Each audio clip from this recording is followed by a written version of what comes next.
Discrimination in housing, believe it or not, happens quite often. Sometimes it is the fault of the housing provider, management company, seller, the landlord, or even the real estate agent.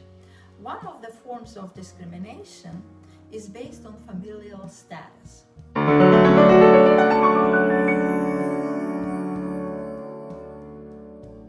Hi, my name is Kamala Emerson. I am an associate broker with Sampson Properties, and I have been in business since 2000. The key piece of legislation that governs discrimination in housing at the federal level is the Fair Housing Act. Under this act, discrimination based on the following 7 protected classes is illegal: race, religion, national origin, sex, familial status, disability, and color. By the way, color discrimination is distinct from race and can happen within the same racial group. It just occurs when someone is treated unfairly because of the shade of their skin, whether they are lighter skinned or darker skinned. In addition to the federal protections, every state may have additional protected classes. Virginia, for example, provides specific protection against discrimination based on sexual orientation, gender identity, and that refers to how someone identifies their gender, whether they are male, female, both, or neither. Military status. Source of funds. In Virginia, it's illegal to refuse housing based on how someone pays, as long as it's legal income.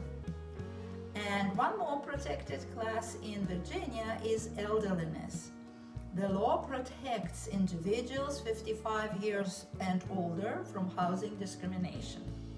In Maryland, they have yet another protected class, marital status. In other words, whether a person is married, same sex or opposite sex, single, in a domestic partnership, divorced, separated, or widowed. In DC, protected traits additionally include political affiliation, place of business or residence, status as a victim of intrafamily offense, family responsibilities, age, which protects people of 18 years or older, matriculation, meaning being enrolled in a college, university, or some type of secondary school or program, including vocational programs.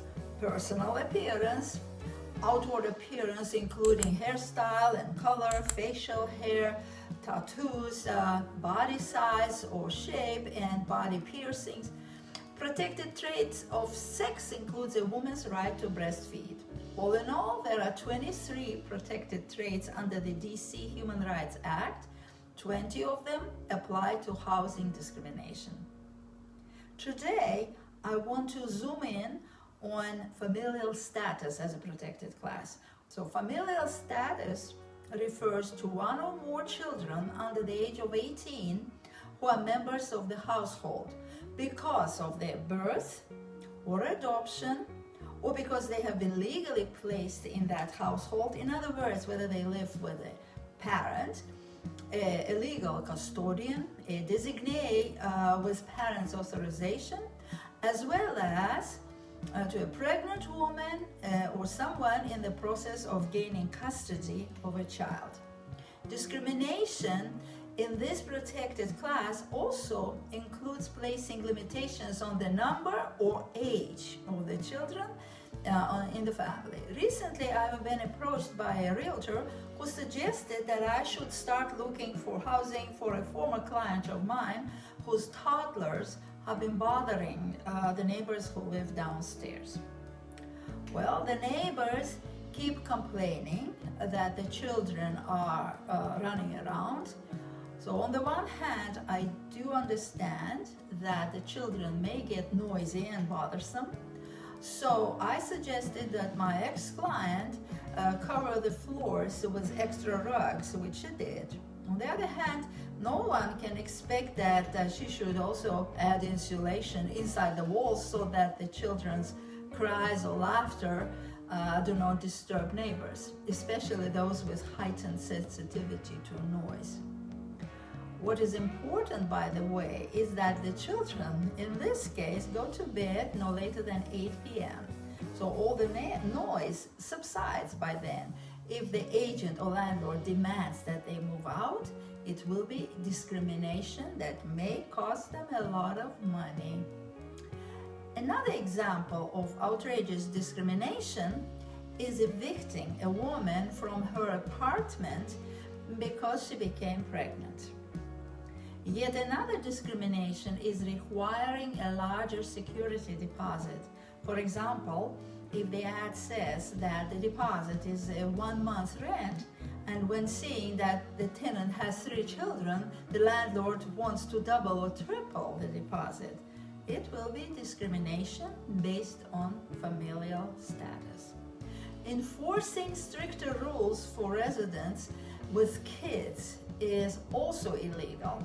Some common cases of violations of familial status protection are refusal to rent or sell to families because they have kids, quoting different terms and conditions, for example, charging higher rent or additional child fees, requiring a larger security deposit, restricting access to certain areas, limiting families with children to certain floors or buildings, banning children from using certain amenities such as swimming pools, are illegal practices. By the way, illegal practices include refusing to rent to families with small children, even out of heartfelt concern for swimming pool safety, or refusing to rent upstairs units with balconies to families with children out of fear that they may fall out. Other violations are discriminatory advertising, no kids allowed, or ideal for singles or couples only, even if the owner places an ad himself. Steering by realtors or leasing offices, directing families with children towards specific neighborhoods or properties is illegal. Eviction or harassment, harassing a tenant for having children who make noise, is yet another example. However, people should bear in mind that there are restrictions, reasonable federal or state occupancy restrictions that apply to dwellings regarding the number of occupants permitted inside a specific size of dwellings. HUD says that one should consider all of the following before deciding on your occupancy rules. Overall square footage, livable versus uninhabitable space. Consider bedroom size and general livable space. Septic and sewer limitations. Age when child becomes an occupant, that is, an infant, for example, is not counted as an occupant. Pregnant women should count as one occupant. So all bedrooms with one person should have at least 70 square feet. Shared bedrooms must have at least 50 square feet per person. Kitchens and other non-habitable rooms cannot be used as a bedroom. Every unit should have an overall occupant limitation based on its overall size, like 1-2 occupants must have at least 120 square feet living room, 3-5 occupants must have at least 120 square feet living room and 80 square feet dining room, 6 or more occupants must have at least 150 square feet living room and 100 square feet dining room. Basically, in the states where I work, occupancy standards restrict the maximum number of occupants permitted to occupy a dwelling unit to 2 persons per bedroom plus 1. Dwelling units shall not be occupied by more occupants than permitted by the minimum area requirements.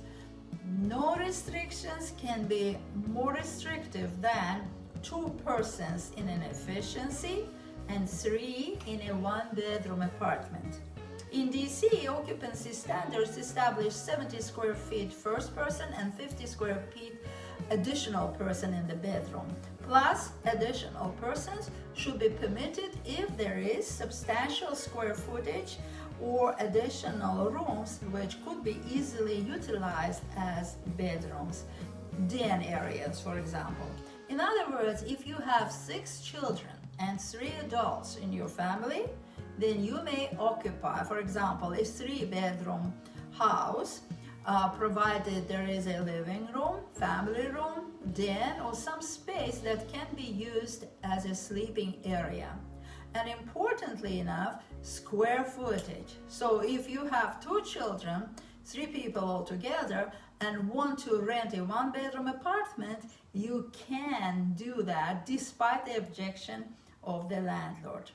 As a reminder, although the Federal Fair Housing Act protects families with children, there are exemptions from familial status protection for housing exclusively for older people. Also, the Fair Housing Act does not apply to owner-occupied buildings with no more than 4 units. In other words, if the owner lives in one of them. Private owners who don't own more than 3 single-family houses don't use real estate licensees and don't use discriminatory advertising. For example, for sale by owner of a single-family house.